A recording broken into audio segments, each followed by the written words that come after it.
இது ஒனி நியூஸின் உலக செய்திகள். செய்திகளை வாசிக்கும் நான் கனிஷ்கா குணபாலன். முதலில் தலைப்புச் செய்திகள். காணிகளை ஸ்வீகரிப்புக்காக அரசாங்கத்தால் பிரசுரிக்கப்பட்ட வர்த்தமானிக்கு எதிராக போராட்டங்களை நடத்துவோம். இலங்கை தமிழரசு கட்சியின் சுமந்திரன் தெரிவிப்பு. பாகிஸ்தான் மீது சர்வதேச அழுத்தங்களை அதிகரிக்க இந்தியா மேற்கொண்டுள்ள அதிரடி நடவடிக்கைகள். ஒரே இரவில் 37,000 பேரின் குடியுரிமை ரத்து செய்துள்ள குவைத் அரசு. திருமணத்தின் மூலம் குடியுரிமை பெற்ற பெண்கள் பாதிப்பு. அமெரிக்க ஜனாதிபதி டொனால்ட் ட்ரம்பின் சர்ச்சைக்குரிய கருத்துக்களால் அமெரிக்காவை புறக்கணிக்கும் கனடிய மக்கள். இராணுவ பலத்தை அதிகரிக்க கட்டாய இராணுவ சேவையை மீண்டும் அறிமுகப்படுத்த தயாராகும் ஜெர்மனி. தொடர்வன விரிவான செய்திகள். இலங்கை அரசாங்கம் 2025 மார்ச் 28ஆம் திகதியன்று காணி நிர்ணய கட்டளைச் சட்டத்தின் கீழ் புதிய வர்த்தமானி ஒன்றை பிரசுரித்தது. இதற்கு கடுமையான எதிர்ப்பை தெரிவித்துள்ளார் தமிழரசுக் கட்சியின் பதில் பொதுச் செயலாளரும் முன்னாள் நாடாளுமன்ற உறுப்பினருமான ஜனாதிபதி சட்டத்தரணி சுமந்திரன். யாழ்ப்பாணம் வெற்றிலைக்கேணியில் நடைபெற்ற சட்ட ஆலோசனை முகாமின் போது அவர் வெளியிட்ட கருத்துக்களில் இந்த செயல் வடக்கு மற்றும் கிழக்கு மாகாணங்களில் நீண்ட காலமாக நிலவிவரும் காணி உரிமை பிரச்சினைகளை மீண்டும் தீவிரமாக்கக்கூடியது என்று கூறினார். பலர் இடம்பெயர்வு, போர், சுனாமி போன்ற காரணங்களால் தங்கள் காணிக்கான ஆவணங்களை இழந்துள்ள நிலையில் குறித்த வர்த்தமானி அறிவிப்பில் 3 மாதத்துக்குள் உரிமை ஆவணங்களை சமர்ப்பிக்குமாறு அரசாங்கம் வலியுறுத்துவது சமூக நீதி மற்றும் மனிதநேயத்துக்கு எதிரான செயல் என அவர் கண்டனம் தெரிவித்துள்ளார். கிளிநொச்சி, முல்லைத்தீவு, மன்னார், வவுனியா மற்றும் யாழ்ப்பாணம் ஆகிய மாவட்டங்கள் இந்த வர்த்தமானியில் உள்ளடக்கப்பட்டுள்ளன. கடந்த காலத்தில் 1931ஆம் ஆண்டு நில உரிமை பிரச்சினைகளுக்கு தீர்வு காணும் நோக்கில் இயற்றப்பட்ட இந்த சட்டம் தற்போது அரசு காணிகளை ஸ்வீகரிப்பதற்கான தாரகமணியாக பயன்படுத்தப்படுகிறது எனவும் அவர் தெரிவித்தார். இவ்வாறான செயற்பாடுகளை அரசு உடனடியாக கைவிட வேண்டும் என்றும் வர்த்தமானியை மீளப்பெறாவிடின் மக்கள் போராட்டங்களை நடத்துவதில் தயங்க மாட்டோம் என்றும் அவர் வலியுறுத்தினார். மக்கள் தமது உரிமைகளை இழக்காமல் இருக்க இலவச சட்ட ஆலோசனைகள் வழங்கப்படும் என்றும் சுமந்திரன் உறுதியளித்தார். இந்தியா பாகிஸ்தானுக்கு எதிராக பலதரப்பட்ட ரீதிகளில் அழுத்தத்தை அதிகரித்து வருகிறது. பயங்கரவாத ஆதரவு குறித்த கடுமையான குற்றச்சாட்டுகளுடன் பாகிஸ்தானை மீண்டும் சர்வதேச விசாரணைகளுக்கு உட்படுத்தும் நோக்கத்தோடு இந்தியா பல நடவடிக்கைகளை எடுத்து வருகிறது. ஜம்மு காஷ்மீரில் நடைபெற்ற பயங்கரவாத தாக்குதலில் 26 பொதுமக்கள் உயிரிழந்தது மற்றும் அதற்கான பொறுப்பை லாஷ்கார்-இ-தாய்பா அமைப்பின் கிளை அமைப்பு ஏற்றது.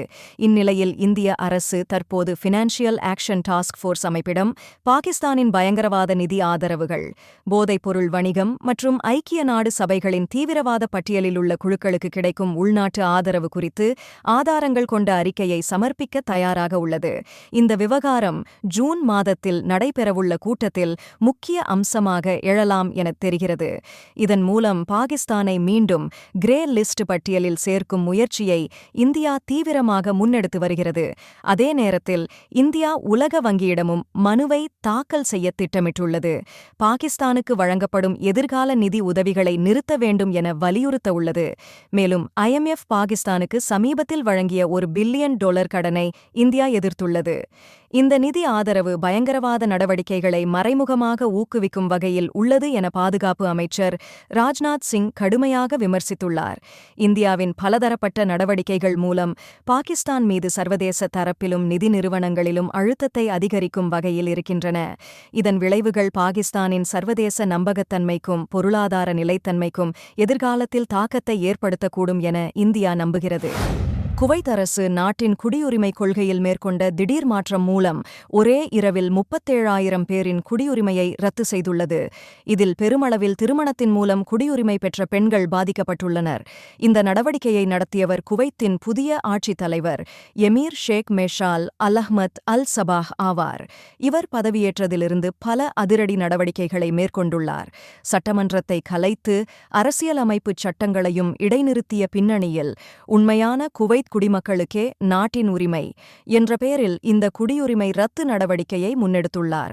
1987 முதல் திருமணத்தின் மூலம் குடியுரிமை பெற்றவர்கள், இரட்டை குடியுரிமை வைத்தவர்கள் மற்றும் போலியான ஆவணங்கள் மூலம் குடியுரிமை பெற்றவர்கள் என பல்வேறு பிரிவினரே இதில் பாதிக்கப்பட்டுள்ளனர். இதில் பிரபலங்களாக போற்றப்பட்ட பாடகி நவால் மற்றும் நடிகர் தாவூத் ஹுசைன் உள்ளிட்டோர் கூட தங்கள் குடியுரிமையை இழந்துள்ளனர். இது குவைத் அரசின் எதிர்கால குடியுரிமை போக்கில் முக்கிய திருப்பமாக கருதப்படுகிறது. அமெரிக்க ஜனாதிபதி ட்ரம்ப் தனது பதவிக்காலத்தில் தொடர்ந்து கனடாவை இழிவாக சித்தரிக்கும் வகையில் கருத்துக்கள் தெரிவித்ததோடு கூடுதல் வரிகள் மற்றும் கனடாவை அமெரிக்காவுடன் இணைத்துவிடுவோம் எனும் மிரட்டல்களையும் விடுத்திருந்தார். இந்த பாணியில் கனடாவுக்கு அரசியல், பொருளாதார அழுத்தம் ஏற்படுத்த முயற்சிக்கப்பட்டது. இந்நிலையில் கனடாவின் புதிய பிரதமர் மார்க் கார்னி தனது மக்களிடம் உள்நாட்டு சுற்றுலா மற்றும் உள்நாட்டு பொருளாதாரத்தை ஆதரிக்க வேண்டிய அவசியத்தை வலியுறுத்தினார். இது கனேடிய மக்களிடையே பெரும் வரவேற்பை பெற்றுள்ளது. 2025 ஏப்ரல் மாதத்தில் அமெரிக்காவுக்கு சாலை வழியாக சென்ற கனேடியர் எண்ணிக்கை 35.2% குறைந்துள்ளது. விமானம் வழியாகச் செல்லும் எண்ணிக்கையும் 20% குறைந்துள்ளது. இந்த புறக்கணிப்பு அமெரிக்காவின் பல்வேறு துறைகளில் நேரடியான பாதிப்பை ஏற்படுத்தியுள்ளது. விமான நிலையங்கள், ஹோட்டல்கள், எல்லைக் கடைகள் ஆகியவற்றில் கனேடிய டொலர்களில் வரும் வருவாய் கணிசமாக குறைந்துள்ளது. பயண நிபுணர்களின் கூற்றுப்படி இது அமெரிக்கா உணரக்கூடிய அளவில் தாக்கத்தை ஏற்படுத்தியுள்ளது. துறைசார் வல்லுநர்கள் கூறுவதாவது, இதன் மூலம் ட்ரம்பின் அரசியல் பேச்சுகள் தனது நாட்டுக்கே பின்னடைவை ஏற்படுத்தியதாகும் என்பது கனடா அமெரிக்க உறவுகளில் ஏற்பட்ட மாற்றங்களில் தெரிய வருகின்றது என தெரிவித்தனர். ஜெர்மனி மீண்டும் கட்டாய இராணுவ சேவையை அறிமுகப்படுத்தும் திட்டத்துக்கு தயாராகி வருகிறது எனும் செய்தி வெளியாகியுள்ளது. ஜெர்மனியின் பாதுகாப்பு அமைச்சர் போரிஸ் பிஸ்டோரியஸ் சமீபத்தில் தெரிவித்ததாவது, ஆயுதப்படைகளில் போதுமான அளவிலான தன்னார்வலர்கள் சேரவில்லை என்றால் கட்டாய இராணுவ சேவை தவிர வேறு மாற்று வழியில்லை என தெரிவித்துள்ளார். 2022ஆம் ஆண்டு ரஷ்யா உக்ரைன் மீது படையெடுத்ததை அடுத்து ஜெர்மனியும் தனது பாதுகாப்பு திட்டங்களை தீவிரப்படுத்தியுள்ளது. நேட்டோ கூட்டணி முக்கிய உறுப்பினராக இருக்கும் ஜெர்மனி தன் பாதுகாப்பு வலிமையை அதிகரிக்க கடுமையான நடவடிக்கைகளை எடுக்க வேண்டிய கட்டாயத்தில் இருக்கிறது. இப்போது விவாதிக்கப்படும் திட்டம் என்னவென்றால், தன்னார்வத்தை குறைக்காமல் அதனை முன்னிலையாக வைத்தும் தேவையான அளவில் மனித வளம் அமையாத பட்சத்தில் கட்டாய இராணுவ சேவை அமல்படுத்தப்படலாம்.